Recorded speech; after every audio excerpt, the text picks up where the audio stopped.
Hello everyone. In his inauguration speech, President Obama mentioned the name Khe Sanh, a symbol of the blood and sacrifice of the U.S. Army in the Vietnam War. It was a battle so significant that the world's biggest news outlets devoted nearly half of their coverage to it.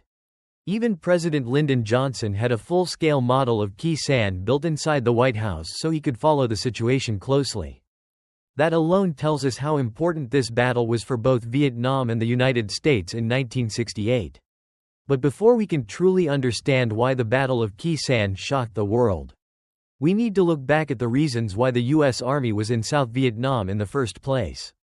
After General Vo Nguyen Giap's historic victory at Dien Bien Phu, a battle that shook the world, Vietnam entered negotiations at the Geneva Conference.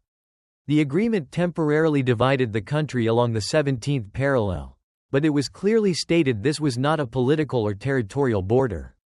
Only a temporary division. By July 1956, a nationwide election was supposed to take place to reunify the country.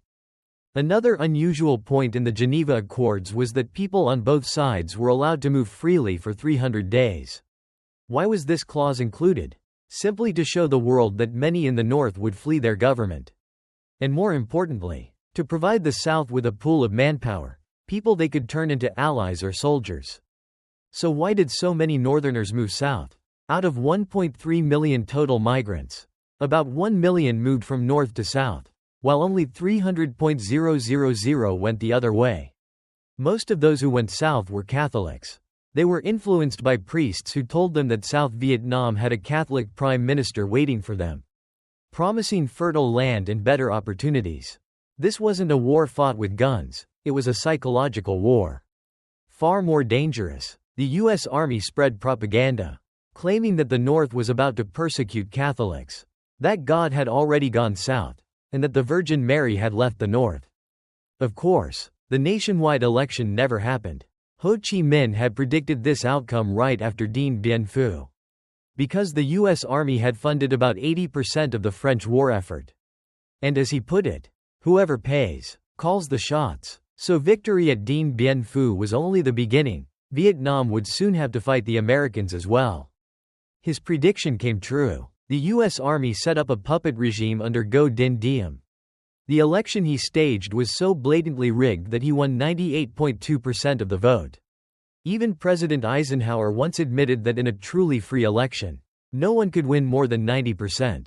The fraud became clear when Diem somehow received over 600,000 votes in Saigon, even though there were only 400,000 registered voters. That's why the nationwide election to reunify Vietnam never took place in 1956.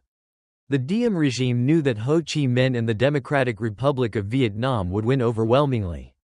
At that time, Ho Chi Minh's reputation was unmatched. He had just led Vietnam to a world-shaking victory against the French at Dien Bien Phu. Even U.S. intelligence concluded that if an election were held, at least 80% of the population would vote for Ho Chi Minh. And honestly, you didn't need the CIA or the U.S. president to say it. Everyone in Vietnam and abroad already knew the outcome. The real reason the U.S. Army broke the Geneva Agreement was fear of the domino effect. If Vietnam were unified under a communist government, it would inspire revolutionary movements in Laos, Cambodia, and across the world. To stop this, the U.S. built a dividing line, the 17th parallel, as a barrier against communism. But believing too strongly in the domino theory led to disaster. 5 successive American presidents were defeated in Vietnam. Washington's brightest minds tried every strategy: special war, limited war, and Vietnamization, yet all failed completely. So why did they fail? And why did the Vietnamese People's Army choose to launch the Tet Offensive in 1968, not earlier? Not later? All of that will be revealed in the next episode. Don't forget to subscribe and hit the bell so you don't miss it.